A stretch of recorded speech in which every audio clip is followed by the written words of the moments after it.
Cette vidéo est la deuxième partie de notre première vidéo concernant les phases de transformation de l'ego pour aller vers le stade d'éveil.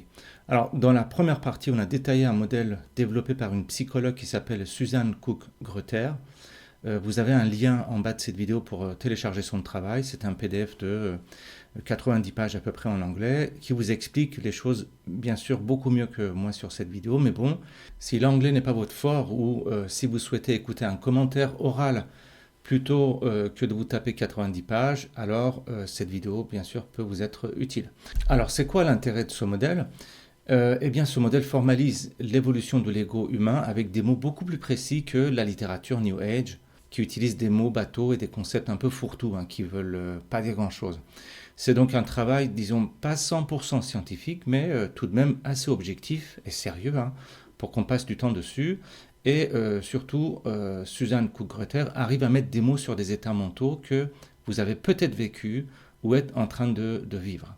Et mettre des mots sur ce que l'on vit dans sa tête, c'est quand même une sensation à la fois libératrice et à la fois rassurante, puisqu'on se rend compte que on n'est pas tout seul et que ce qu'on vit n'est pas exceptionnel.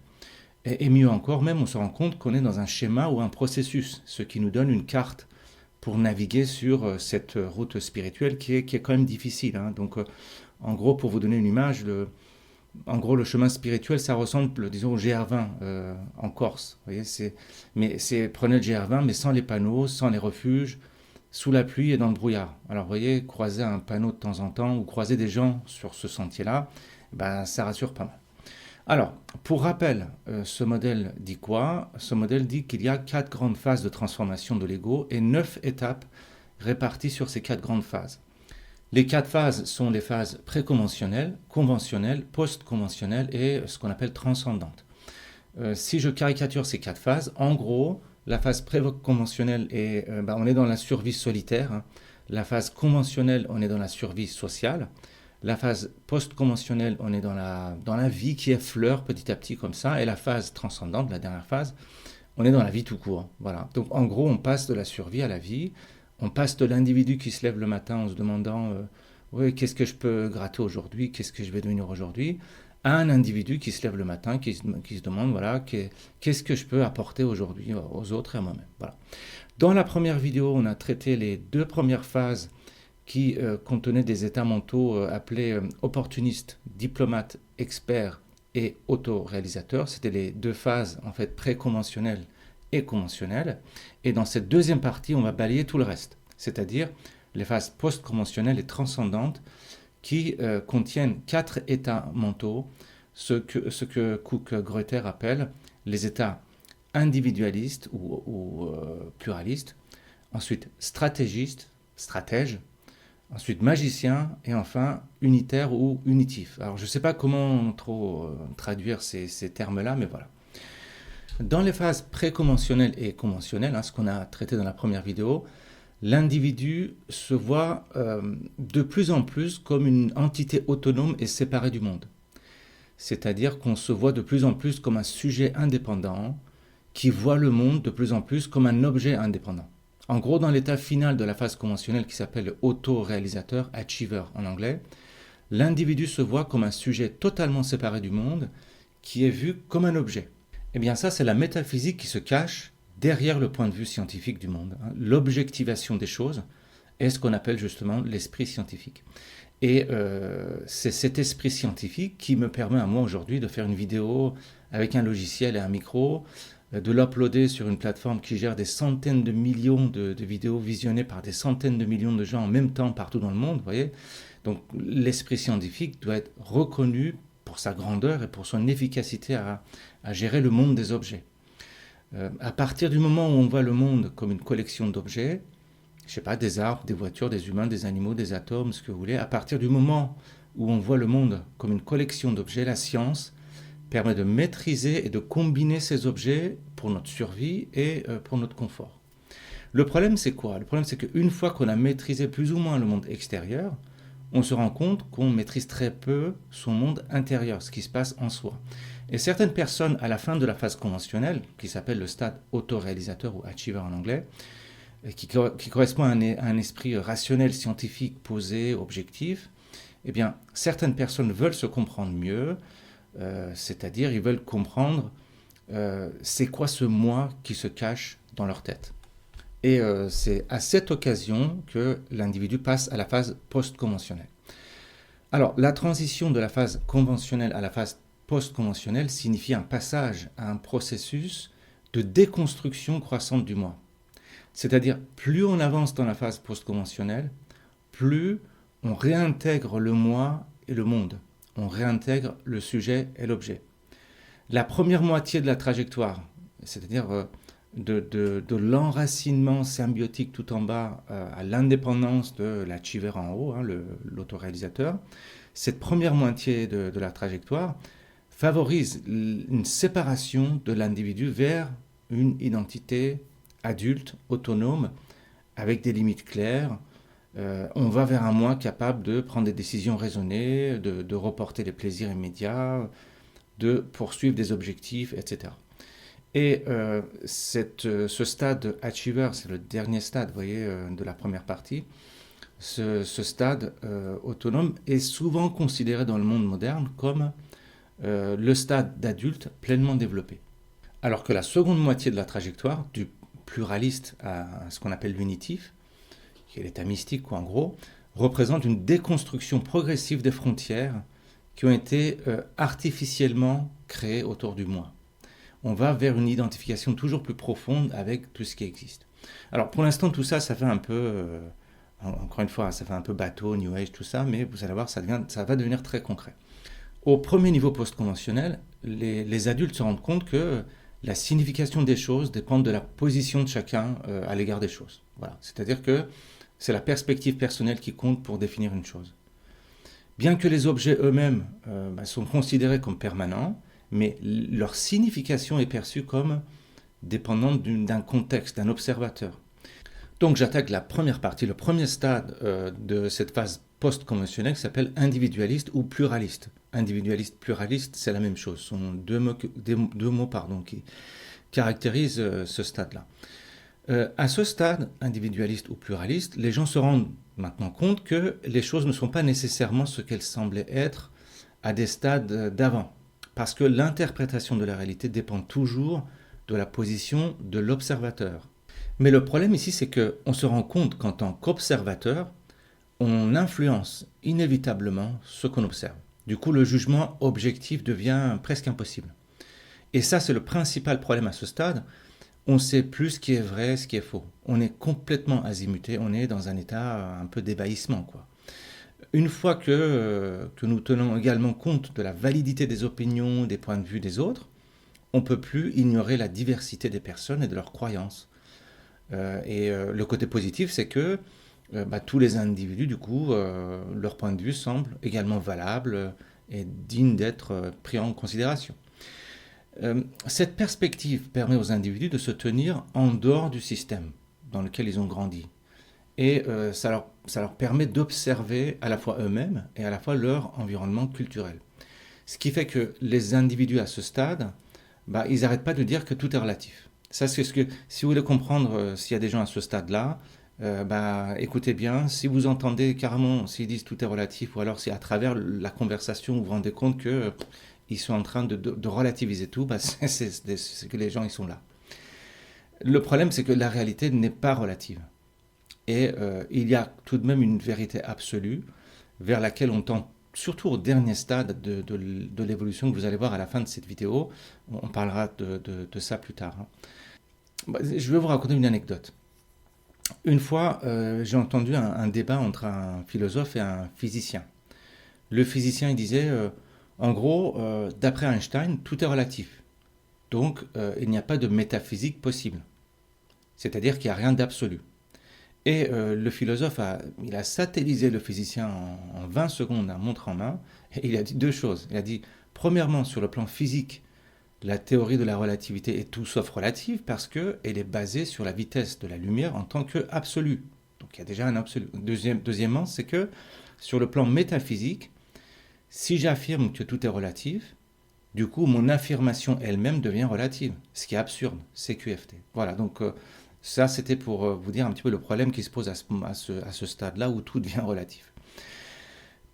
Bref, maintenant le côté positif de ce stade, c'est que cette perspective qui relativise tout permet aux individus de se concentrer sur ce qu'on appelle l'épistémologie, c'est-à-dire d'examiner comment ils en sont venus à croire ce qu'ils croient et comment ils savent ce qu'ils savent. Autre chose de très important est que ce passage à la première étape post-conventionnelle est un tournant, hein. C'est comme un petit tremblement de terre dans la mesure où c'est la première fois que cette évolution mentale n'est plus soutenue par la société. C'est-à-dire que la pensée post-conventionnelle, avec sa remise en question de tout, bah, ça, ok, ça peut être enseigné dans les universités ou ici sur YouTube, tout ça, mais le problème, c'est que ça va être balayé dans la vie pratique de tous les jours. C'est pas possible de vivre avec ça. Par exemple, je sais pas, imaginez vous avez un enfant, que votre enfant est malade, que le médecin diagnostique, je sais pas, une bronchite. Vous n'allez pas dire non, finalement tout est relatif, je ne vais pas acheter des antibiotiques parce que les virus aussi constituent des formes de vie et ils ont droit à l'existence. Pourquoi je vais tuer les virus? Bah évidemment non. Vous faites comme tout le monde, vous achetez les médicaments, point barre. Vous voyez, ça c'est le truc tout con, mais c'est le problème qui se pose à ce stade-là. Mais tout de même à ce stade de différenciation, on se rend compte que tous les groupes et toutes les sociétés ont pour rôle de modeler l'esprit de leurs membres. Ça, c'est super important. C'est-à-dire que ce qui est nouveau ici, c'est que maintenant on peut percevoir à quel point les valeurs qu'on a et la vision du monde qu'on a, tout ça, ça a été influencé par la famille, par le pays, par la culture, etc. Et on se rend compte qu'on a beaucoup moins de contrôle sur le fait d'être moulé comme ça par la société qu'on ne le pensait avant. Avant, on se pensait complètement autonome et là, on se rend compte que pas tant que ça. On se rend compte que la socialisation est une chose implacable et ça commence depuis le jour de notre naissance. Ça commence par l'inculcation de ce qui est considéré comme des pensées, des sentiments et des comportements souhaitables et des pensées et des sentiments et des comportements qui ne sont pas souhaitables en société. Et ce lavage, entre guillemets, de cerveau, ce lavage de cerveau se poursuit tout au long de la scolarité et se renforce à chaque instant par les médias, le commerce, enfin subtilement, plus subtilement par la nature même de la langue maternelle et les modes de communication. On va revenir sur la langue. En se détournant du monde extérieur vers l'expérience intérieure, les gens à ce stade qu'on appelle individualiste ou pluraliste, ils découvrent à quel point leur perspective est subjective et comment une grande partie de ce qui semblait objectif avant est finalement dans la vision de celui qui regarde. Et cette pensée est à la fois libératrice et à la fois déroutante. Ça libère parce que maintenant je suis encore plus capable d'explorer et de reconnaître ma propre façon d'être un humain et mieux comprendre le monde. Et en même temps c'est déroutant parce que il existe maintenant des façons illimitées de percevoir le monde sans aucune vue meilleure qu'une autre. Le même événement peut avoir des significations différentes pour différents observateurs et je suis incapable de dire quel est le bon. C'est ça le problème. Alors autre chose, c'est que les personnes à ce stade s'intéressent à se regarder elles-mêmes et ils essaient de se comprendre et ça constitue un changement important de mode de pensée. C'est que les gens ici abandonnent l'analyse purement rationnelle au profit d'une approche un peu plus générique, plus holistique, où les sentiments, les sensations corporelles et le contexte, tout ça c'est pris en compte. Ça veut dire qu'on passe d'une pensée logique, simple, à une pensée à la fois logique et à la fois psychologique. Enfin, on passe à une pensée beaucoup plus subtile. Et le besoin de tout raisonner et de tout expliquer par des moyens rationnels, ce besoin-là diminue fortement. Une fois, j'ai vu un reportage à la télé sur un cours d'œnologie dans une école d'ingénieurs. Le mec, l'œnologue, là, il était venu avec des bouteilles et des verres, et les étudiants étaient assis avec leurs cahiers ouverts, comme ça. Alors, l'œnologue expliquait les trucs sur les saveurs, sur les odeurs, le tanin, etc. Et les étudiants, ils le regardaient comme ça, ils s'emmerdaient. Par contre, d'un seul coup, qu'est-ce qu'il a fait l'œnologue? Il s'est mis au tableau, il a commencé à écrire des formules chimiques sur, je sais pas, sur la macération, ce genre de trucs. Et là, les étudiants, ils étaient super concentrés. D'un seul coup, ils ont commencé à tout noter sur leur cahier. C'est-à-dire que les formules au tableau étaient plus importantes pour eux que goûter le vin, quoi. Ça, c'est un petit peu, ce genre de truc n'existe plus à ce stade. Ça, c'est un petit peu le travers des stades d'avant. À ce stade, tout ça, c'est fini parce que ce qu'on appelle ici les individualistes et pluralistes, Ils ont tendance à se méfier des principes hyper rationnels comme ça. Pourquoi? Parce que quand on se rend compte que la plupart des significations antérieures étaient socialement et culturellement biaisées et conditionnées, bah, la certitude objective scientifique et l'esprit critique comme ça, bah, ça s'effondre pas, mais ça diminue quand même fortement. Alors, les extrémistes à ce stade, ils vont jusqu'à réfuter la partie rationnelle d'eux-mêmes. Et donc ça, c'est un petit peu pour les novices à ce stade-là, hein, qui deviennent un peu les fanatiques des sentiments et des trucs comme ça. Ça veut dire qu'il faut de l'expérience à ce stade pour réaliser qu'une vie réussie requiert aussi des valeurs antérieures, ça demande beaucoup de rationalité, parce que la plupart des individus ont besoin de gagner leur vie pour survivre, quoi. Et s'en tenir à un travail qu'on n'aime pas, et s'entendre avec d'autres qu'on n'apprécie pas forcément, bah, c'est une exigence pour la plupart des adultes, aussi créatifs et post-conventionnels qu'ils soient. Alors, en explorant leurs sentiments et leurs motivations, ici les gens peuvent également commencer à prendre conscience de la facilité avec laquelle ils se racontent des conneries. C'est-à-dire qu'ils voient la possibilité d'auto-tromperie et la possibilité de distorsion culturelle comme ça, comme deux choses qui sont très dangereuses. Ça, les gens ils se rendent compte maintenant de ces deux dangers. Et étant donné la prise de conscience de ses propres défauts, ces personnes développent d'un autre côté une espèce d'autodérision. Ce sont des gens qui se moquent d'eux-mêmes, hein. On se moque gentiment des autres, et on se moque quand même pas mal de soi-même. C'est-à-dire que la personne se rend compte de la futilité de cadrer les choses en termes de bien et de mal, ou de prouvable ou réfutable. Et il reconnaît également la facilité avec laquelle on peut se tromper sur nos propres motivations et nos intentions. Donc il se fout gentiment de sa propre gueule. Donc si vous voyez des gens qui ont quelques penchants d'autodérision, ils sont plutôt à ce stade-là. Et avec cette nouvelle perspective, les individus se rendent compte également que les choses sont rarement ce qu'elles semblent être. Et ce qui fait que plutôt que des problèmes à résoudre, ils vont essayer de définir quel est le problème. C'est-à-dire que ces individus n'essaient plus de résoudre des paradoxes et des contradictions comme ça, qui sont dans les problèmes, ils vont essayer de poser le problème tel qu'il est. Et plutôt que d'essayer de tout analyser, les gens ici veulent profiter de leur expérience personnelle, des sensations, des sentiments. Donc ils se concentrent plus sur le présent que sur le futur. Ils commencent à remarquer comment les sentiments sont diffusés dans tout le corps comme ça. Ils peuvent en venir à réaliser comment les sentiments et les pensées sont liés. Ils développent un nouveau sens de connexion corps et esprit.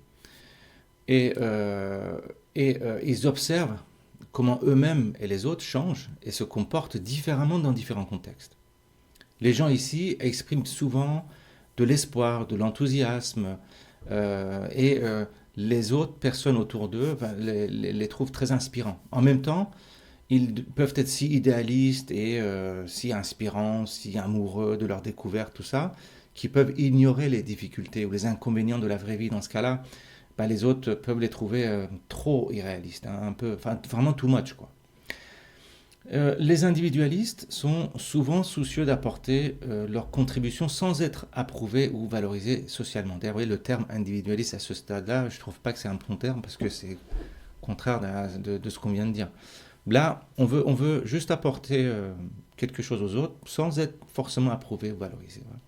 Et c'est pour ça que souvent, ils se retirent en fait de la vie professionnelle. Ils se retirent de la routine quotidienne ordinaire par rapport aux autres gens. Et au lieu de ça, ils se tournent vers leur monde intérieur à la recherche de leurs dons uniques, à la recherche de leurs propres réponses à leurs propres questions existentielles. Et si jamais ils continuent à travailler, ils trouvent de nouvelles façons de travailler, justement pour pas trop travailler. C'est-à-dire, en fait, très souvent, ils se contentent de vivre simplement au jour le jour en suivant un peu leur propre rythme, quoi. En gros, ils travaillent juste ce qu'il faut pour survivre. C'est-à-dire, en fait, qu'ils travaillent très mal. Ils travaillent très mal, ils travaillent n'importe comment. Et, enfin, le boulot les fait chier, quoi. Voilà. Et à cause de ça, justement, ils ont un sentiment de liberté. Et on retrouve ce sentiment de liberté, d'expression de soi, à la fois dans la culture hippie d'hier et à la fois dans la culture hipster aujourd'hui, par exemple.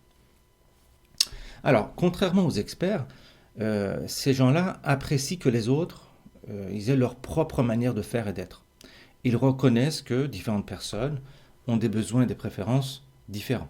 Ils sont donc moins aptes à juger les autres comme ça tout le temps. Il y a un écueil qu'on rencontre souvent ici, c'est que plus on explore son moi, plus on peut devenir confus. Parce que quand le sentiment dominant devient tout est relatif et qu'il n'y a rien à quoi s'accrocher, à ce moment-là, le cynisme, voire le nihilisme, peuvent devenir un moyen de se défendre contre le sentiment comme ça d'être une plume sur l'eau, comme ça, le sentiment d'être à la dérive, voyez. Et l'autre problème, c'est que ces gens-là se découvrent des sous-personnalités. Ils découvrent de nombreuses voix à l'intérieur d'eux. Et ils ne savent plus vraiment qui ils sont. C'est comme s'il y avait une espèce de tribu comme ça à l'intérieur d'eux.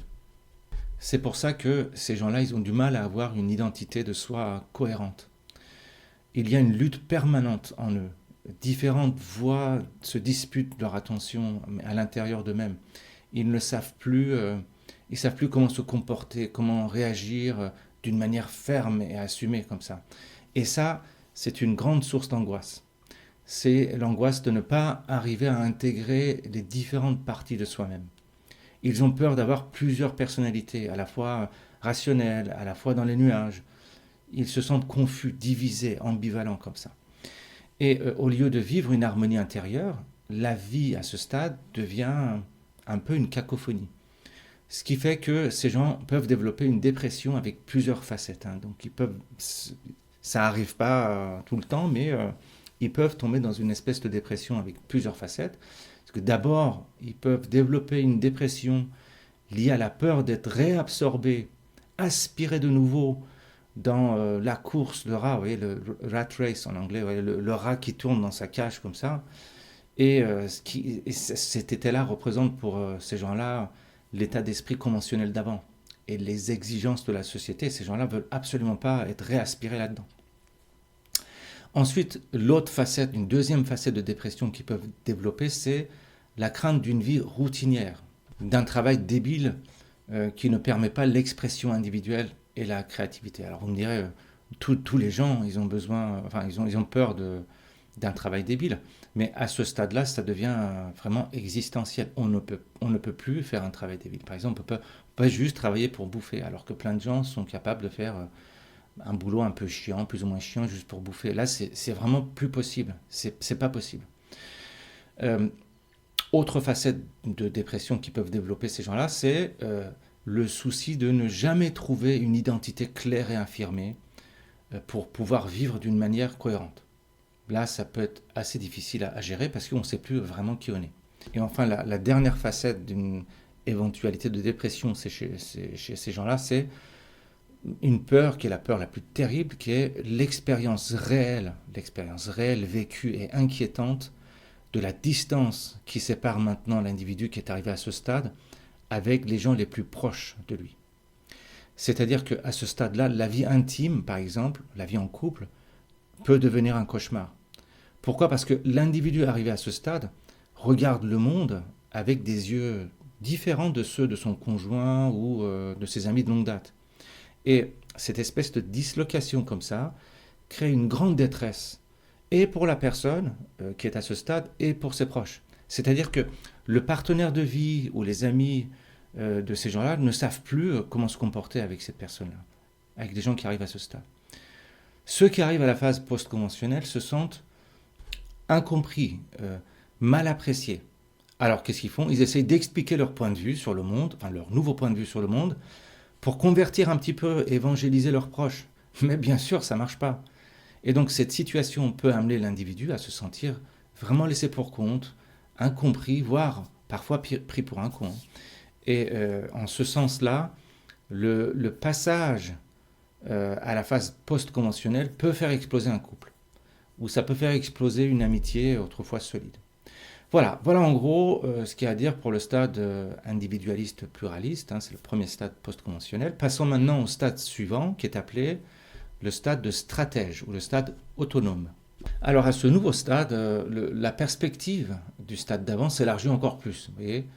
et on prend encore plus de hauteur pour regarder le monde. Alors que dans les étapes précédentes, les gens peuvent parler de valeurs centrées sur le monde, peuvent parler des valeurs universalistes, de l'humanisme, tout ça, mais sans vraiment les incarner. Ici, les stratèges, à ce stade-là, vont réellement incarner ces valeurs-là. Ici, à ce stade, les gens ont réellement intériorisé la pensée systémique. Ça veut dire qu'ils voient les interconnexions du monde extérieur, hein, des objets dehors, là, mais aussi de leur propre monde intérieur. Et avec cette perspective élargie, les gens sont capables de pondre des schémas systémiques, de systèmes avec des tendances à long terme. C'est pour ça qu'on appelle ces gens-là stratèges. Comment on reconnaît les stratèges? Par exemple, si vous parlez d'un problème tout simple, je sais pas, par exemple, une panne de métro à un stratège, lui va vous parler de la politique européenne de coupure de budget des services publics, qui pose des problèmes de maintenance préventive dans les réseaux, etc. etc. Hein, quand un individu normal parle, je sais pas, d'un poil de cul, le stratège parle de l'évolution de la pilosité depuis le Néandertal. Vous voyez, je caricature un peu, mais c'est comme ça les stratèges. Alors, cette étape qu'on appelle stratège ou aussi autonome, c'est les deux mots hein, pour rappeler ce stade-là, est le premier niveau où on reconnaît pleinement la nécessité de l'existence de toutes sortes de gens à tout stade de développement humain. Là vraiment, on accepte l'existence des gens à d'autres stades. Alors qu'au stade d'avant, on a du mal à les supporter. Je vais vous donner un exemple très concret. Imaginez, par exemple, vous êtes dans une soirée, vous êtes en train de parler politique et quelqu'un vous prend un parti et vous parle mal.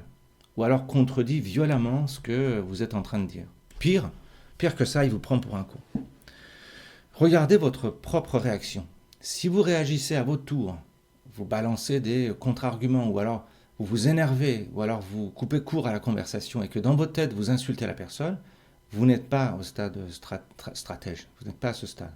Par contre, si dans votre tête, vous regardez la personne comme si vous observiez, je sais pas, un chat ou un poisson dans un aquarium par exemple, vous voyez, c'est-à-dire que si ça vous fait ni chaud ni froid et que, au contraire, vous creusez, vous posez des questions à la personne pour comprendre ce qui se passe dans sa tête et pourquoi cette personne-là est en train de vous agresser, si vous avez une posture de presque ethnologue comme ça, alors vous êtes à ce stade.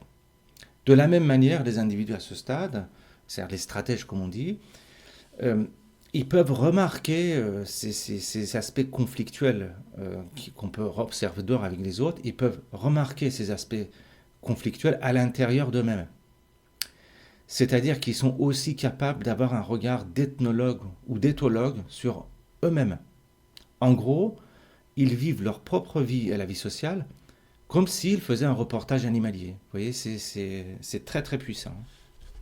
Et contrairement aux gens du stade d'avant, ce qu'on appelait les individualistes qui pouvaient désespérer de ne jamais savoir qui ils sont vraiment, ici les stratèges sont capables de posséder et d'intégrer toutes les parties disparates d'eux-mêmes. C'est-à-dire qu'ils peuvent changer de personnalité et de caractère quand ils le décident. Et ça, c'est un truc très curieux, c'est-à-dire qu'ils peuvent être placides, ils peuvent être gentils, ils peuvent être méchants, ils peuvent être en colère à volonté, sans que ça gêne leur personnalité profonde. C'est un peu comme s'ils jouaient au théâtre. Alors, il faut savoir qu'on appelle cette étape stratège, on appelle cette étape aussi autonome. Pourquoi? Parce que les individus peuvent maintenant donner un sens à la réalité de manière autonome. C'est-à-dire qu'ils voient la réalité indépendamment des idées conventionnelles. Et bien qu'on ne puisse pas changer la réalité, ils ont la liberté de l'interpréter pour servir leur propre préférence ou faire des choix sur leur vie et ce qu'ils veulent être. Et tout ça, c'est possible. Pourquoi? Parce que maintenant, on comprend parfaitement que les êtres humains ne voient pas la réalité telle qu'elle est, mais qu'ils interprètent la réalité pour donner un sens à leur expérience. C'est pour ça que les personnes autonomes s'engagent consciemment à créer une vie significative et pour eux-mêmes et pour les autres. C'est-à-dire que ici, la nouvelle capacité cruciale est de prendre conscience de son pouvoir de générer du sens et de créer une histoire sur la réalité. Et ça, vous voyez, c'est le début de l'éveil. C'est un petit peu l'avant-poste de l'éveil. Pourquoi? Parce que c'est quoi l'éveil? L'éveil, c'est se rendre compte que le monde objectif que vous voyez autour de vous, votre chambre, cet écran, votre corps, la rue dehors, tout ça, c'est une création instantanée de la conscience ou de la vie à travers vos yeux, vos oreilles et votre tête. C'est pour ça que la réalité objective n'est pas la même pour vous que pour une mouche. Vous voyez, la réalité est une intelligence ou une conscience qui projette des formes différentes à travers les créatures douées de conscience. Par exemple, là où vous voyez un arbre vert, un chien voit je sais pas, une longue tige bleue, par exemple. C'est pour ça qu'au stade d'éveil, qui est le dernier stade sur le schéma que vous voyez ici, au stade d'éveil, le moi disparaît. Et la personne ne fait plus la différence entre elle-même et un arbre, par exemple. Puisque l'arbre et le corps de l'individu sont juste des créations de la conscience à un instant donné.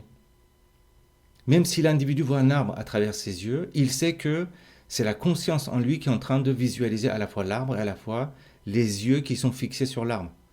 Et que le moi de l'individu, c'est justement cette conscience-là, et non le corps qui est en train de regarder l'arbre. Bref, à ce stade, bien qu'on ne soit pas pleinement éveillé comme ça, on acquiert cette capacité à donner un sens autonome à la réalité, à projeter ou à créer une certaine réalité. Vous comprenez ? On verra tout ça par la suite dans le détail quand on arrivera à la dernière phase.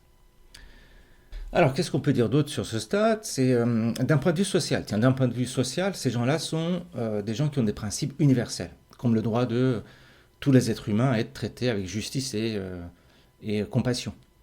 Les gens à ce stade, les stratèges ou ce qu'on appelle les autonomes, respectent réellement les principes universels auxquels elles tiennent profondément, comme le droit de tous les gens à disposer d'eux-mêmes, à être traités avec dignité, avec respect. Alors qu'au stade d'avant, on fait semblant d'être humaniste et universaliste. Tout ça, c'est bidon. Je ne sais pas, qu'est-ce que je peux donner un exemple ? Par exemple, certains bobos qui sont dans des quartiers un peu populaires et qui sont scandalisés par la stigmatisation des pauvres dans leur quartier populaire, mais qu'est-ce qu'ils font ? Ils mettent leurs enfants dans les écoles privées à 10 km de leur quartier. Vous voyez ? C'est un jeu, c'est de l'esbrouf. Alors que les gens ici incarnent réellement ces valeurs-là, ils le vivent réellement. Ici, les gens aussi sont conscients de la rareté de leur propre capacité par rapport à la plupart des autres personnes. C'est-à-dire qu'ils sont capables de leurs valeurs, quoi. Alors certains se prennent le chou et se vantent d'être au courant des grands problèmes auxquels le monde est confronté, vous voyez. N'empêche qu'ils sont réellement au-dessus du lot. D'autant plus que leur expertise personnelle est renforcée par des compétences relationnelles fortes et une grande connaissance du monde, ça c'est vrai. Les stratèges sont souvent motivés et imprégnés par un grand objectif, ils ont une vision du monde. Contrairement aux gens du stade d'avant, les individualistes, leur enthousiasme ici est basé sur une vision beaucoup plus réaliste. Ils savent ce qu'il faut faire pour réellement, concrètement changer les choses. Donc, ce qui fait que les stratèges, ils veulent se perfectionner et devenir des instruments de changement social. Ils se rendent compte qu'ils doivent être le plus possible au service des autres. Vouloir aider les autres à évoluer est l'une des plus fortes motivations que les stratèges développent, en fait. Ils ont également tendance à être convaincus qu'un développement mental plus élevé est toujours meilleur et doit être encouragé à tout prix. En gros, pour eux, il y a une hiérarchie dans le développement mental. Mais d'un autre côté, ils comprennent également que ce développement mental, ça se produit à un rythme différent et à un degré différent pour différentes personnes, en fonction des circonstances de vie, en fonction des capacités des gens. Voilà, mais quand même, ce sont des gens qui, dans leur tête, admettent une hiérarchie des gens. C'est comme ça. Alors ici, contrairement aux individus au stade conventionnel, le fait de rechercher une thérapie, le fait de rechercher des conseils, consulter d'autres personnes, c'est pas considéré comme une faiblesse, mais plutôt comme une force, carrément, comme une nécessité. C'est-à-dire que les personnes ici, les stratèges ou les autonomes, qu'on les appelle, ils ont confiance en leur capacité, en celle des autres, à donner un sens aux problèmes, aux difficultés. C'est-à-dire, en fait, ils vont chercher des conseils auprès des autres et ils n'ont pas honte de ça. Autre chose, c'est que les personnes ici, stratèges, trouvent que les contraintes ordinaires de la vie sont vraiment chiantes. C'est-à-dire que des choses comme gagner sa vie ou travailler 35 heures par semaine, tout ça, c'est insupportable pour eux. Pourquoi ? Parce qu'ils se considèrent comme étant destinés à des tâches beaucoup plus importantes avec un impact de grande envergure. Ils savent qu'ils ne sont pas des gens ordinaires, même si c'est parfois accompagné des périodes de gonflement de cheville. réellement, ils ne sont pas comme les autres, mais d'un autre côté, des fois, ils se prennent le chou et voilà, ils ont des chevilles qui gonflent. Là, ça arrive aussi. Alors, qu'est-ce qu'on peut dire d'autre sur ces gens-là? C'est leur capacité créative. Pourquoi? Parce que la découverte de leur profondeur intérieure, ça leur permet d'utiliser des rêves, de l'imagination, enfin ce qu'ils ont à l'intérieur d'eux-mêmes beaucoup plus librement que les gens des étapes précédentes qui s'autocensurent un peu. C'est pour ça que les stratèges peuvent être des gens très créatifs. Ils sont vraiment capables de sortir des sentiers battus beaucoup mieux que les gens du stade d'avant même, hein, ce qu'on appelait les individualistes. Leur imagination ici n'est plus contrainte par des approches conventionnelles. Autre chose, c'est que les sentiments très forts deviennent intéressants pour eux comme des espèces d'indicateurs de quelque chose d'important qui se passe à l'intérieur de soi. Vous voyez? C'est-à-dire qu'en fait, ils voient les difficultés et les sentiments forts liés aux difficultés comme une condition naturelle de l'expérience et ils regardent ça avec les yeux d'ethnologues, hein, dont on parlait tout à l'heure. Alors, quel est le principal piège de ce stade?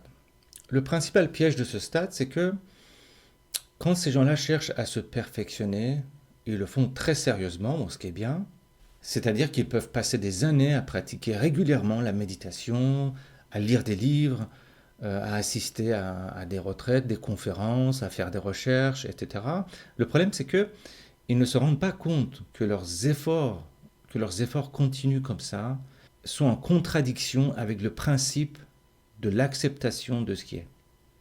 C'est-à-dire que la tension entre l'effort soutenu pour atteindre un objectif, même spirituel, et de l'autre côté, l'acceptation de ce qui est, devient très intense à ce niveau-là. Ça, c'est le principal piège à ce stade-là, c'est l'attachement au détachement. On va revoir ce paradoxe un peu plus loin, mais c'est très important d'en être conscient. Autre chose, c'est que à ce stade-là, la combinaison d'un certain charisme, des convictions morales et des compétences interpersonnelles, des compétences relationnelles fortes, toute cette combinaison-là peut devenir quelque chose de dangereux si c'est mal utilisé. C'est-à-dire que si un stratège devient un leader, ceux qui le suivent n'ont souvent pas les mêmes moyens que lui et ne peuvent pas voir les limites et les aspects intéressés de la personne. C'est pour ça que les stratèges peuvent facilement manipuler les gens s'ils le souhaitent. Et c'est pour ça aussi qu'il faut se méfier et rester sceptique vis-à-vis des gens qui arrivent à de tels niveaux de développement. Alors, au niveau émotionnel, les stratèges deviennent insatisfaits de leur vie quand ils ont le sentiment de ne pas avoir rempli leur mission et qu'ils n'ont pas été à la hauteur de leur grandeur d'âme. Et quand ils pensent avoir échoué dans leur mission, ils peuvent ressentir un profond sentiment de perte de soi. Quoi. C'est un sentiment de perte. Hein. Et ce passage d'un sentiment de pleine puissance au sentiment d'être complètement perdu est particulièrement difficile à gérer, surtout quand les stratèges prennent de l'âge, surtout quand ils approchent de l'âge de la retraite. Et enfin, un dernier indice sur ces gens-là, c'est au niveau linguistique. Comment sont les stratèges au niveau linguistique? Ils utilisent une syntaxe très variée et très flexible. C'est-à-dire que ils veulent rendre justice à la complexité de la vie dans leurs expressions verbales. Par exemple, pour parler d'un sujet philosophique, ils sont capables d'utiliser des termes médicaux ou des expressions techniques ou des expressions économiques. Ils sont capables de mélanger comme ça des mots de plusieurs disciplines. Vous voyez beaucoup ça chez des gens comme Nietzsche, par exemple. Hein. Si vous lisez Nietzsche, vous voyez une profusion de termes de différentes disciplines, surtout médicales, quand il parle de philosophie. Voilà, je m'arrête là hein, sur ce stade-là. Il y a encore beaucoup à dire, mais si vous voulez, lisez le PDF. Et on va maintenant passer aux deux dernières étapes, qui sont les étapes les plus rares qu'on puisse trouver dans la matière de développement humain. On appelle ces deux étapes, enfin, dans ce modèle-là, on appelle ces deux étapes magicien et unitaire, unitif. Vous allez voir pourquoi. Alors, ces deux dernières étapes, qui sont les étapes les plus avancées, représentent des façons nouvelles de voir la réalité et de vivre sa vie. Donc, comme je disais, ces deux étapes sont appelées respectivement magicien et unitaire ou unitif. Je ne sais pas trop comment traduire. Maintenant, les gens se rendent compte que tous les objets sont des constructions humaines, y compris des constructions abstraites comme l'espace, le temps ou l'ego. C'est-à-dire qu'on se rend compte que toutes ces constructions sont basées sur des couches et sur des couches d'abstraction symbolique. Même un concept aussi con que une table, même ce concept-là est perçu avec une énorme simplification. Pourquoi? Parce qu'il n'y a pas deux images mentales d'une table qui se ressemblent. Et aucune table au monde n'est identique avec une autre table. Et pourtant, on utilise tous le terme table, et ça fonctionne très bien pour communiquer avec les autres. Ce qui fait que prendre conscience des pièges du langage, mais aussi de la puissance du langage, est une caractéristique unique de ces deux derniers stades du développement de l'ego. Au stade qu'on appelle magicien, c'est le premier stade, la croyance conventionnelle en un monde d'objets permanents et l'idée d'une conscience de soi clairement définie, tout ça, ça commence à être remis en cause. Et au stade suivant qu'on appelle unitif ou unitaire, je ne sais pas, en tout cas c'est le stade mystique, la réalité est comprise comme un tissu continu de phénomènes comme ça qui sont indifférenciés, ou une espèce de chaos, enfin comme un tout, comme un terreau si vous voulez, ou je ne sais pas s'il y a d'autres termes qu'on a inventés pour ça, mais on voit la réalité comme une unité substantielle sous-jacente à ce qu'on perçoit. On va voir ça dans le détail. Alors c'est des mots un peu abstraits quand je dis ça comme ça, mais on va rentrer un petit peu dans le détail, ça sera plus clair. En résumé, la préoccupation existentielle des gens à ces deux stades les plus matures du développement de l'ego est de comprendre les fondamentaux de la nature humaine. C'est-à-dire qu'ils veulent comprendre quel est ce besoin humain de mettre de l'ordre dans le chaos et de construire une identité propre à travers l'ego. Il y a très peu de conceptualisation de cet état d'esprit unitif, ces derniers stades-là, il y a très peu de littérature dessus. Il y a énormément d'allégories mythologiques, il y a énormément d'histoires religieuses, d'analogies comme ça. Ça, il y en a beaucoup, mais on ne trouve pas beaucoup de concepts clairs de ces états de perception de la réalité. Conceptuellement parlant, le plus qu'on puisse dire de ces étapes-là, c'est que la réalité ici est perçue comme une unité indivisible, ou un tissu, ou un continuum de phénomènes, sans frontières, sans distinction dans l'espace et dans le temps. Disons que à ce stade-là, la réalité, ça ressemble à une jungle, et sauf que les êtres humains ne peuvent percevoir que des jardins ou des espaces arrangés. Vous voyez à l'intérieur de cette même jungle. L'éveil, c'est un peu ça. Je vous donne un autre exemple. La réalité est par exemple comme un pays, mais les humains ordinaires ne perçoivent que des cartes de ce pays. Et pire que ça, les humains ordinaires confondent la carte et le pays. C'est-à-dire que les humains ordinaires confondent les mots et les choses. Et pouvoir penser la réalité comme un tout indifférencié, ne serait-ce que comme une expérience de pensée, juste comme ça c'est extrêmement important pour comprendre ces stades avancés de développement humain. Et malheureusement, le langage abstrait, conceptuel est assez impuissant pour décrire cette réalité-là. Par contre, les mythologies en parlent abondamment. Vous avez par exemple la Genèse dans l'Ancien Testament, qui est un exemple de ce mécanisme de segmentation progressive de la réalité, de mécanisme de différenciation d'un tout vers des parties. Ça dit quoi? Au premier jour, c'était les ténèbres, ensuite Dieu sépare le jour et la nuit, les eaux d'en haut des eaux d'en bas, la terre et le ciel, les créatures et les plantes, les animaux qui rampent et les animaux dans l'eau, etc., etc. Vous trouverez la même chose dans la mythologie grecque, par exemple.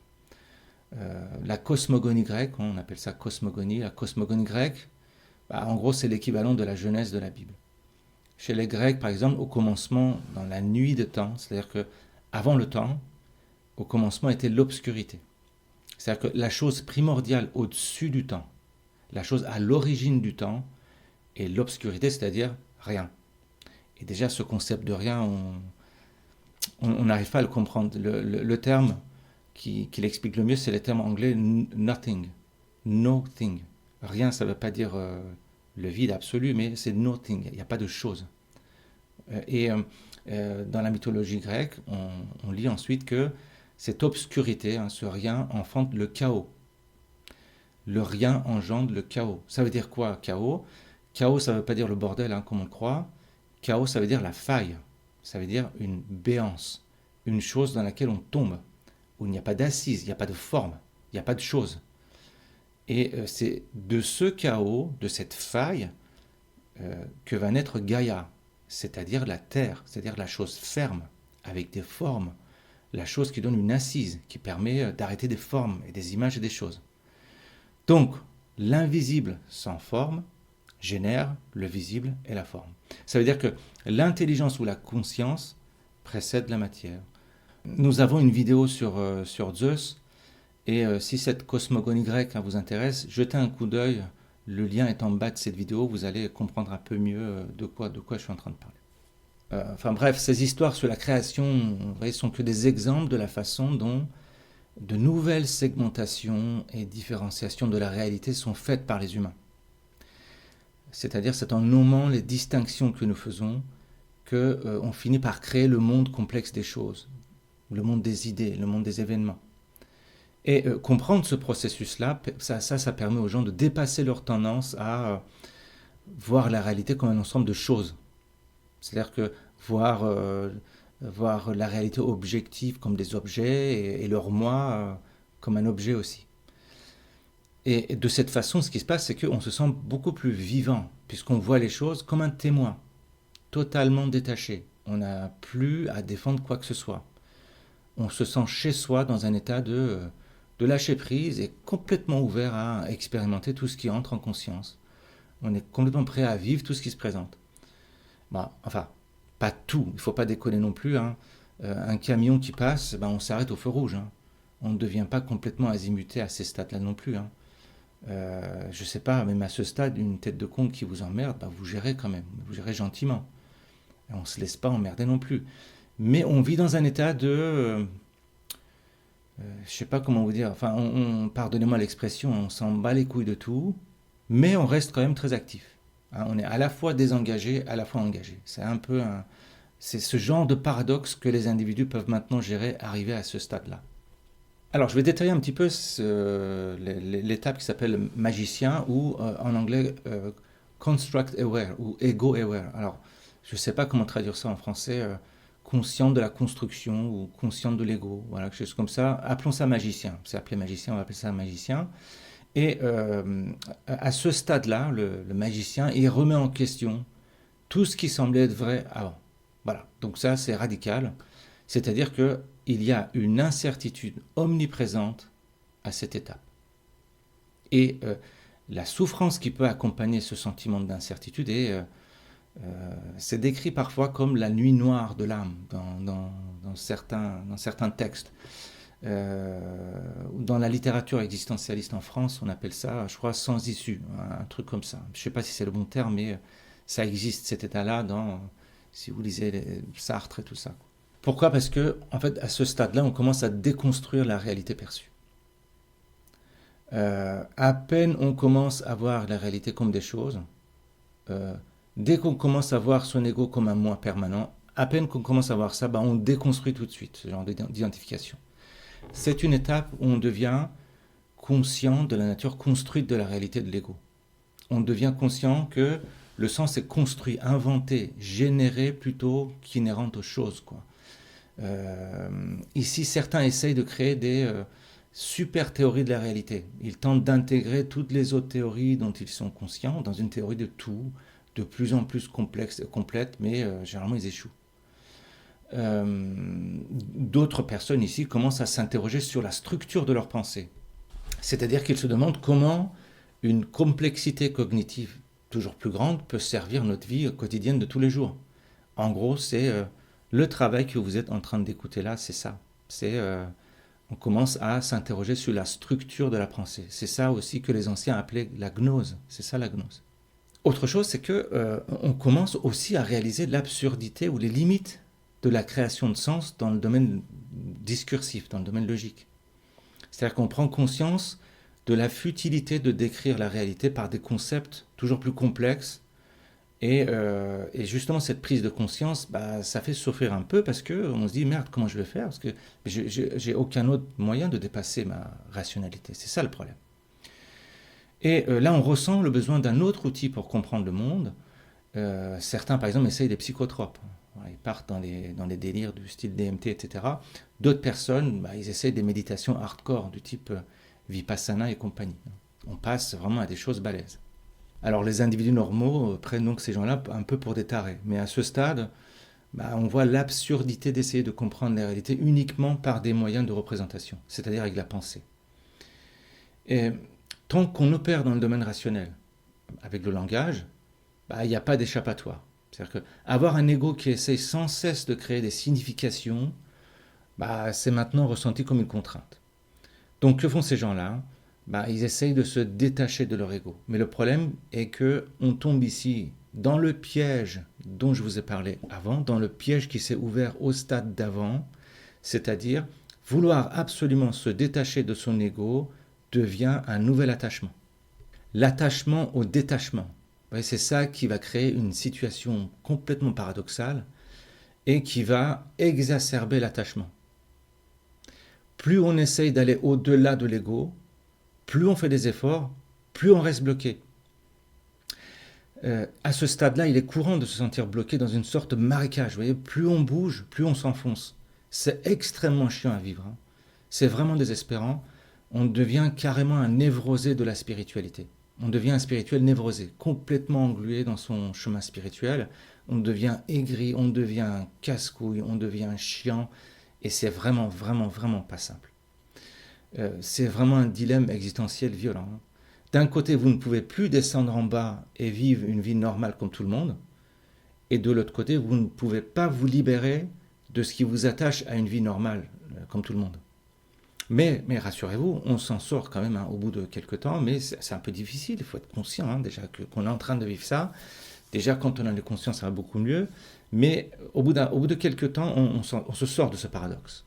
Voilà, le message, c'est qu'il faut juste être conscient de cet attachement au détachement et de ne pas faire de la spiritualité un truc névrotique, quoi. C'est-à-dire qu'il faut être cool, voilà. Il faut faire de la spiritualité super cool, tranquille, voilà.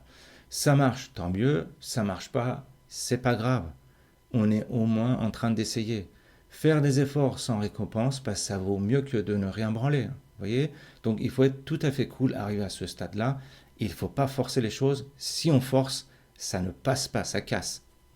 Alors autre chose de super important ici, c'est que là on remarque à quel point les pensées et les sentiments peuvent être à la fois fugaces comme ça, éphémères, et à la fois récurrents. Pourquoi fugace et éphémère? Parce que l'individu qui commence à observer ses pensées remarque que les pensées disparaissent d'un seul coup quand on les observe. Et qu'on ne peut pas les observer consciemment d'une manière continue pour les analyser. Et ça, c'est très chiant.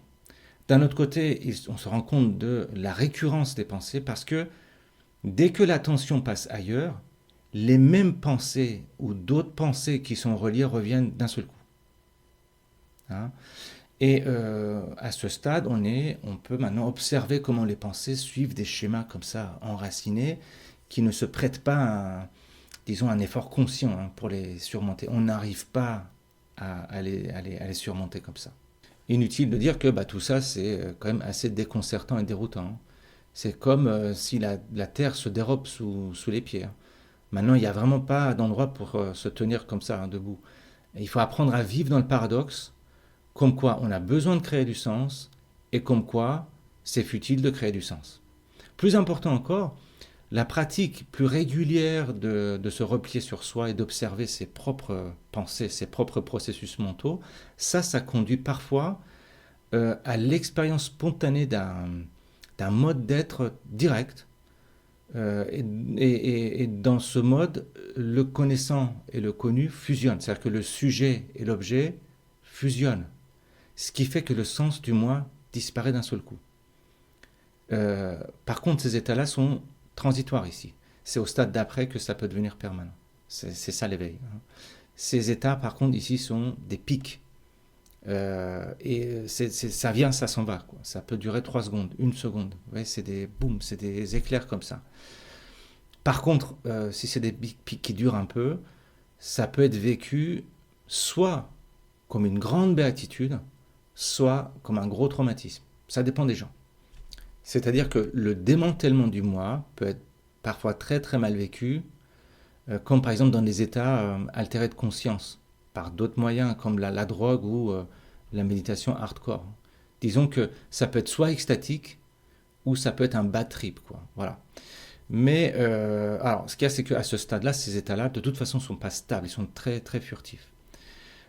L'état le plus stable ici, c'est de regarder ces pensées défiler comme ça, regarder ces pensées et ces sentiments qui vont et qui viennent comme ça, sans essayer de les diriger. C'est-à-dire on est capable de les regarder comme ça avec distance. Et de cette façon, on vit des moments de liberté face aux efforts constants de l'ego pour le contrôle et l'affirmation de soi. Et on se laisse aller complètement.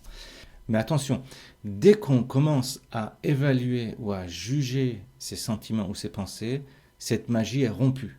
On retombe dans une cognition normale. Vous voyez, à partir du moment où vous regardez les pensées passer comme ça, c'est une espèce de magie. C'est pour ça qu'on appelle ce stade magicien. Mais dès que vous commencez à juger, analyser, boum, c'est terminé. Alors, autre chose de très, très important, c'est que à ce stade-là, les gens, ils ont le sentiment d'être seuls au monde. Que personne ne les comprend dans leur complexité et que personne ne peut sympathiser avec eux. C'est un peu la raison pour laquelle cette chaîne existe, vous voyez. Et comme à ce stade, on craint d'être seul au monde, on se demande si on n'est pas coupable d'orgueil. On se demande si c'est pas l'ego qui se sent supérieur aux autres. Si bien que parfois, les gens à ce stade expriment un sentiment d'envie face à la simplicité des périodes d'avant, hein, parce que leur propre monde ici est vécu d'une manière si complexe. Parfois, c'est vraiment très très compliqué. Mais étant donné la maturité qu'on a à ce stade-là, la plupart des gens, enfin 99% des gens sont capables d'arriver très rapidement à un équilibre de vie. C'est-à-dire qu'ils arrivent à marier leur quête spirituelle avec son lot de solitude et la vie sociale normale. C'est-à-dire qu'on peut travailler, on peut être en couple, n'empêche que dans sa tête, on est complètement 100% seul. Mais bon, tout de même, les gens ici ressentent une petite dépression en pensant à cette solitude et à l'absurdité à créer du sens durable à travers la rationalité. Ici, on perçoit toute expérience en termes de fluctuation continue comme ça. Par exemple, on construit des théories sur la réalité et on les démantèle aussitôt après. On peut ressentir une émotion et ensuite on remet en cause la pertinence de l'émotion. Vous voyez, on n'arrête pas de fluctuer comme ça. Alors, dans la vie de tous les jours, comment ça se passe? Pour les gens qui travaillent, par exemple, quand ces gens-là travaillent dans les groupes, dans les organisations, ils sont capables de remarquer des modèles archétypaux, c'est-à-dire des archétypes derrière un groupe, une organisation, des archétypes qui échappent aux autres observateurs, aux collègues, par exemple. Ils voient le groupe ou l'entreprise comme un théâtre, avec des castings d'individus qui jouent un jeu de théâtre, sauf que ces acteurs principaux-là, eux-mêmes, ils ne sont pas conscients qu'ils sont en train de jouer un jeu. Par exemple, quand ils travaillent dans une entreprise, quand ces gens-là travaillent dans une entreprise, ils voient tout de suite le script, ils voient tout de suite le scénario derrière chaque situation, ce qui leur permet des observations très créatives, ce qui leur permet justement de faire avancer les choses, mais ils ne peuvent pas parler de ça à leurs collègues. C'est-à-dire qu'ils ne peuvent pas balancer l'arrière-plan de ce qui se passe. Et donc, eux, ils sont conscients, mais pas les autres. Et comme, contrairement au niveau précédent, les gens ici sont moins préoccupés par le succès, les récompenses et tout ça, ils n'ont pas peur de donner des choses comme ça sans contrepartie. Ils sont capables de semer des graines comme ça qui peuvent mettre longtemps à germer. Ils sont capables d'aider les gens comme ça sans vraiment aucune contrepartie. Vous voyez, il n'y a pas de fierté ici dans l'action. On est dans le don, on est dans l'offrande. C'est comme si on baladait avec une boîte de chocolat comme ça. Les gens se servent s'ils veulent. Ils ne se servent pas s'ils ne veulent pas, mais on s'en fout complètement. Vous voyez, par contre, on peut se sentir blessé par des gens qui non seulement ne se servent pas dans cette boîte de chocolat, mais crachent carrément dedans. Par exemple, on fait des vidéos anonymes et gratuites sur YouTube, et il y a quand même des gens qui vous envoient des insultes, on met des dislikes. Bon, ça, je vous avoue que c'est vraiment chiant. Mais bon, c'est comme ça. Pour résumer, les individus arrivés là au stade magicien sont capables de percevoir la structure de leurs propres habitudes de pensée et de comparer leur propre structure à celle des autres et de découvrir les limites de toute pensée rationnelle, de découvrir les limites du langage, ce qui fait qu'ils sont aptes pour aller au stade suivant, qui est le dernier stade de maturation et développement, qui s'appelle le stade unitif, unitaire ou mystique, je ne sais pas trop comment traduire ce stade-là. Alors là, on va aborder la dernière étape d'évolution mentale, ça s'appelle donc l'unitif, et qui est une étape au-delà du domaine rationnel et symbolique de création de sens. La description de ce stade unitif, ça confond probablement plusieurs niveaux de conscience supérieurs qui sont distincts, mais bon, là, dans ce modèle-là, c'est un niveau fourre-tout pour tout ce qui est suprasensible, on va dire. Tout ce qui est suprasensible est classé là-dedans, mais dans la littérature orientale, par exemple, vous avez des états variés à l'intérieur même de cet état unitif. Par exemple, chez les mystiques soufis, ils définissent ça avec des couleurs. Voilà. Mais bon, là, on va parler d'une manière un peu générique. Et ce stade unitif, en fait, présente une manière entièrement nouvelle, encore une fois, de percevoir l'existence humaine et l'expérience de la conscience. Et le terme qui est utilisé par Cook-Grötter pour décrire cet état est le terme témoin. Elle n'utilise pas le terme observateur, mais témoin. Et c'est à dessein parce que ce terme témoin est un terme très profond. C'est utilisé dans certaines religions. C'est utilisé par exemple dans l'islam. Le terme témoin peut être utilisé pour décrire la capacité des personnes qui arrivent à ce stade à vivre l'expérience sans les préoccupations des autres stades antérieurs. C'est-à-dire qu'on vit l'expérience sans être préoccupé par l'expérience. Et ici, la vérité, elle est immédiate, et non pas médiate. Elle est immédiate. C'est-à-dire que ça peut être appréhendé sans effort, sans intermédiaire, sans concept, sans mot. Alors que la rationalité demande un effort, ici, la réalité est appréhendée sans effort. Boum, d'un seul coup. Je vais vous donner un exemple concret. Par exemple, vous avez un problème, vous réfléchissez à votre problème et vous n'arrivez pas à trouver une solution. Tout à coup, alors que vous êtes sous la douche, dans le métro, bing, la solution tombe devant vous comme par magie. Et là, cette solution ne vient ni de votre mémoire, ni de vos recherches, ni de vos amis. Ça vient de nulle part. Vous accédez à une réalité comme ça, bim, comme ça, sans effort. C'est juste là, devant vous. Et généralement, c'est tellement évident que personne ne l'avait vu avant. La pensée créative, par exemple, fonctionne comme ça. Prenez cet exemple dans la vie de tous les jours et maintenant multipliez cet exemple que je viens de vous donner, multipliez ça par 1 milliard. Vous voyez ici, à ce stade, toute la réalité telle qu'elle est. C'est-à-dire que vous devenez conscient du fait que vous êtes en train d'halluciner le monde objectif autour de vous. Vous voyez, c'est extrêmement balèze. Ça veut dire quoi? Vous regardez par la fenêtre, par exemple, en sachant que ce que vous voyez par la fenêtre, c'est la conscience en vous, c'est-à-dire le vrai vous, qui est en train de construire les arbres, les bagnoles, les passants, tout ça en temps réel et en continu. Je ne sais pas, pour donner une analogie, imaginez un cinéma. C'est comme si vous deveniez le projecteur du film, le film et la toile du cinéma qui montre le film. Vous voyez, c'est pour ça qu'on dit que le sujet et l'objet se confondent. C'est à cause de ça. C'est-à-dire que les objets en dehors de vous, y compris votre corps, ne sont pas préexistants par rapport à vous. Vous les faites exister en temps réel. Et quand je dis vous, c'est pas Cyril ou Julie, c'est la conscience à travers vous qui est en train de faire ça. C'est ça que les religions appellent Dieu. Pour vraiment comprendre ça, vraiment rentrer dans le détail, il y a un excellent livre que je vous conseille qui décrit ça d'une manière extrêmement subtile. Alors je ne sais pas si c'est fait exprès par l'écrivain, c'est le livre de Michel Tournier qui s'appelle Vendredi ou la vie sauvage. Bon, c'est un livre super connu quand même, on voit ça au lycée, au collège. Mais dans ce livre-là, vous allez avoir des descriptions très précises de ce que je suis en train de vous raconter là, quand le personnage principal rampe sous la terre comme ça et se demande si l'autre moitié de l'île existe réellement quand il n'est pas sur la surface. Enfin, lisez le livre, vous allez comprendre, c'est très très bien expliqué. Voilà, bref, donc les individus unitifs ou unitaires transcendent les frontières de l'ego. Vous voyez, c'est pour ça qu'on les appelle On appelle cette phase la phase transcendante. C'est-à-dire qu'ils accueillent tout ce qui entre dans leur conscience, enfin dans la conscience, sans en être préoccupés.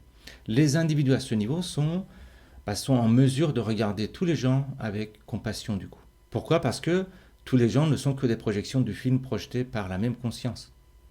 Même dans la pire des situations, ces gens-là restent placides et cool. C'est comme si vous regardiez un film.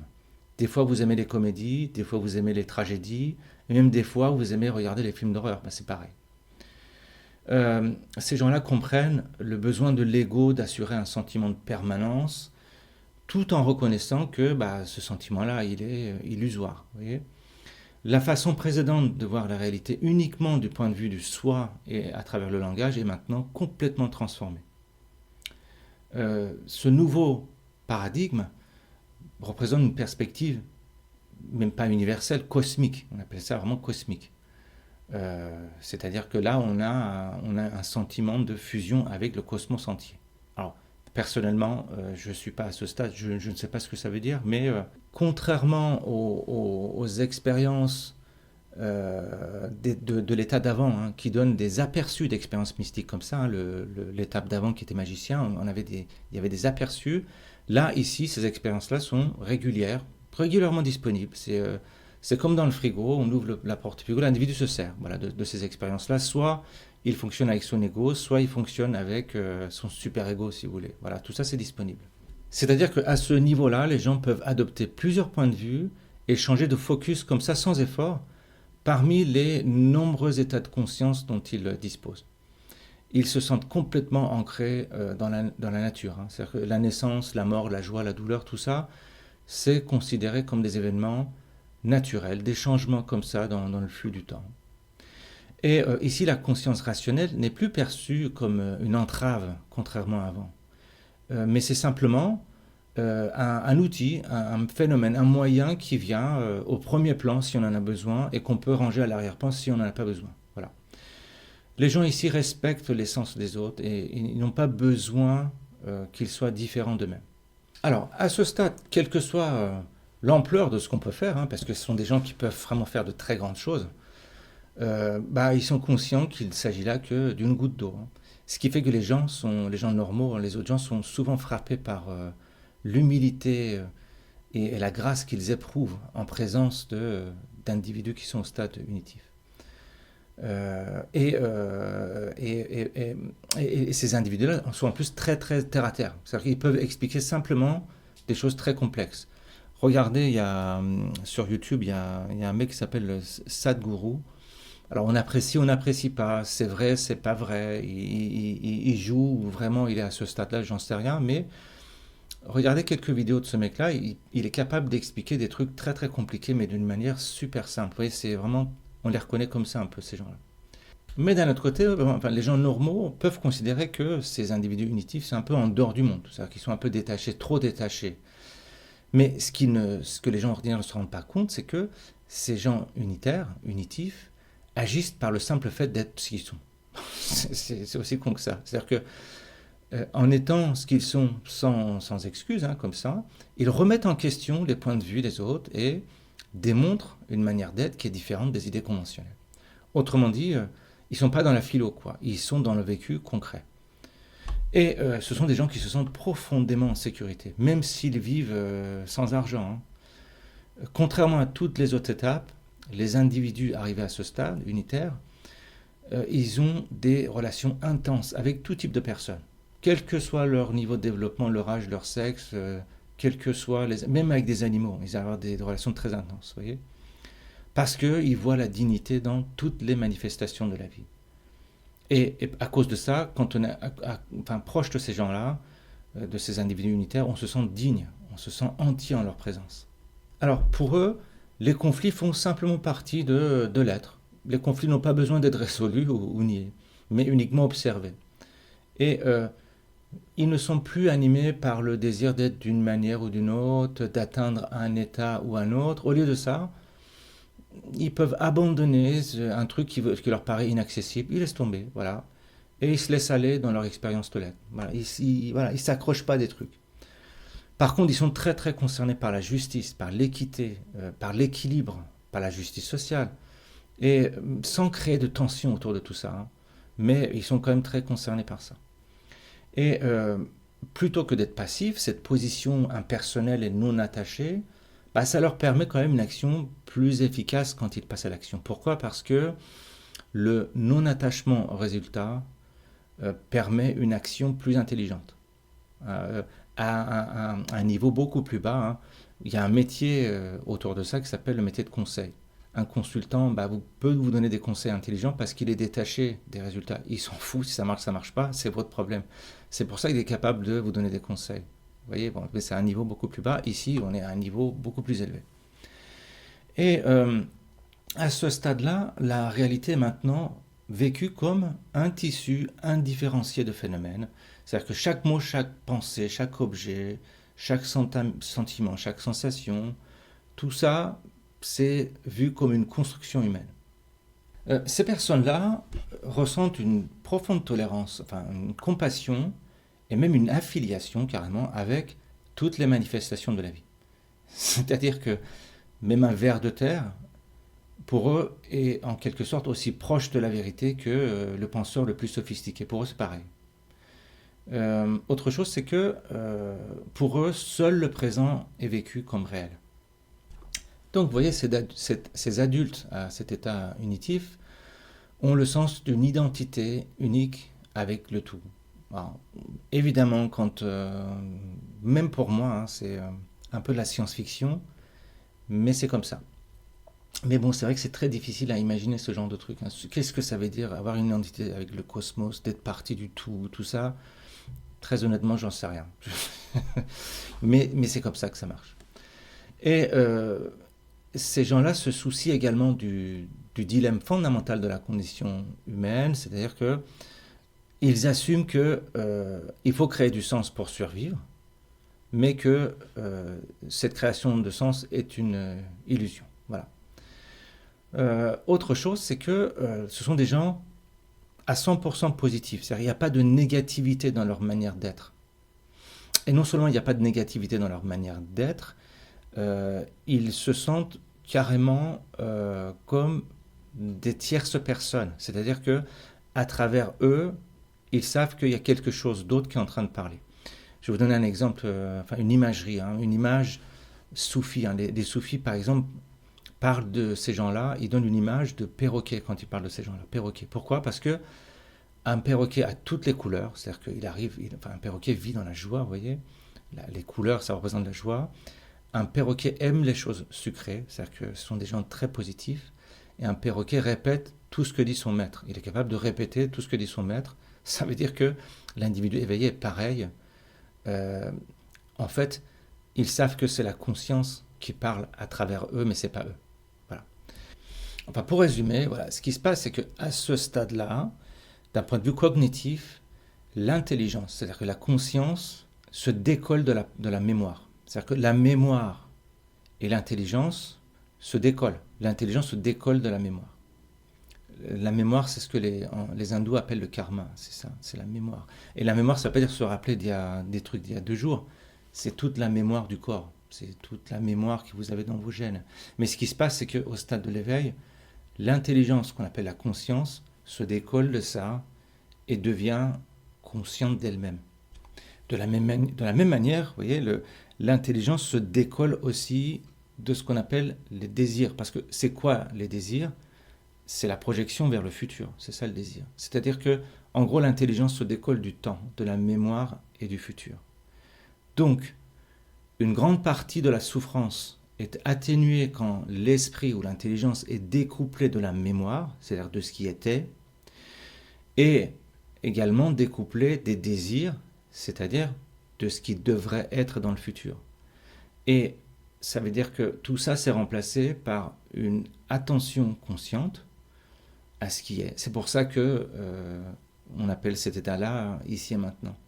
Ça veut dire que l'intelligence fonctionne maintenant séparément par rapport à la mémoire et par rapport à la projection dans le futur, par rapport au désir et par rapport à la mémoire. C'est ça le stade d'éveil. Voilà en gros un résumé rapide de ce travail de Susan Cook-Grother. Vous voyez, c'est Ça peut paraître un peu long, un peu rébarbatif, mais c'est la première fois que, en tout cas moi j'ai trouvé dans la littérature un papier avec des mots un peu plus précis sur ces états de conscience qui sont d'ailleurs très difficiles à trouver. Il y a très peu d'individus qui arrivent à ce dernier stade unitaire, hein. Moi, j'en ai pas encore croisé, hein, pour être tout à fait honnête avec vous. J'en ai jamais vu, voilà.